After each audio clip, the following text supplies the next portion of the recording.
Welcome back to AI Unraveled. We start this week with the hardware and platform wars, where the chessboard has been completely rearranged. The headline news: OpenAI is reportedly rejecting a deep integration with Apple to pursue its own hardware. Etienne, is this a masterstroke or a monumental miscalculation? It's a high stakes gamble, Anna.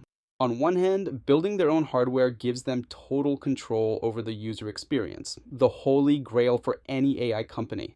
On the other, they're turning down access to over a billion Apple users. This forces Apple's hand, leading them directly into a partnership with Google for Gemini to power the new Siri. For investors, this makes the ecosystem play crystal clear. Google just received the ultimate validation for its platform on the world's most valuable consumer device. Precisely. This isn't just about Siri getting smarter, it's about which AI stack will become the default plumbing for our digital lives. For developers, the message is to build for flexibility.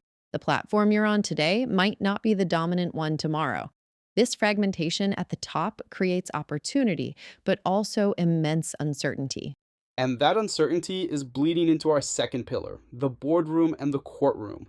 We cannot ignore Elon Musk's staggering $134 billion lawsuit against OpenAI.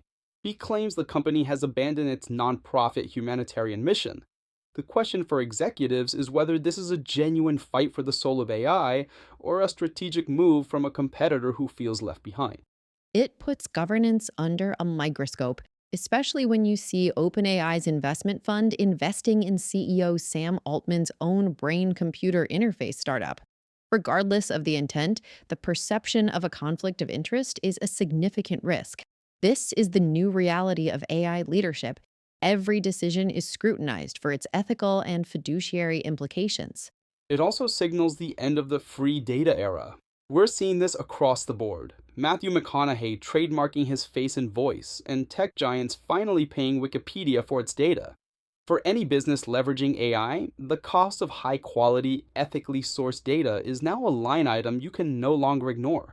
The free lunch is over. Which brings us to our third pillar, the evolution from chatbot to employee. We're seeing a fundamental shift in AI's role from a passive tool to an active collaborator. I'm talking about agentic AI.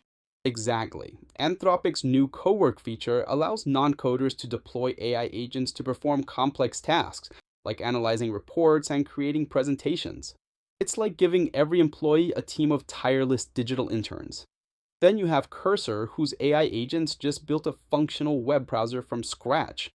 This isn't just about automating tasks, it's about automating entire workflows and projects.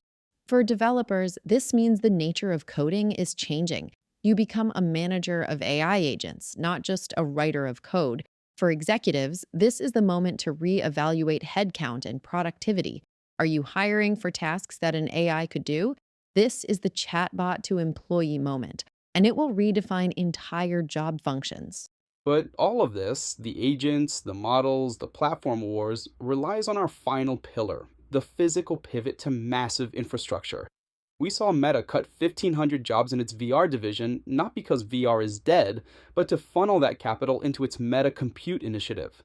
They're building data centers on an unprecedented scale. The bottleneck is no longer just talent, it's tangible assets. And the primary constraint on those assets is energy.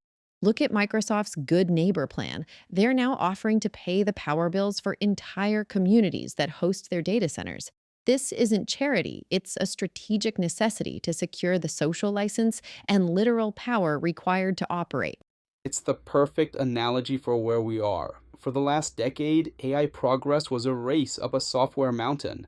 Now, the industry is staring at an energy cliff. The ultimate limit on AI's growth is no longer the code, but the power grid and the physical space to house the machines. For investors, this means the new gold rush is in energy, real estate, and chip manufacturing. From hardware showdowns to energy grids, the abstract world of AI is becoming very, very real. That's all the time we have for this week's AI Unraveled. Join us next time as we continue to track the forces shaping our future.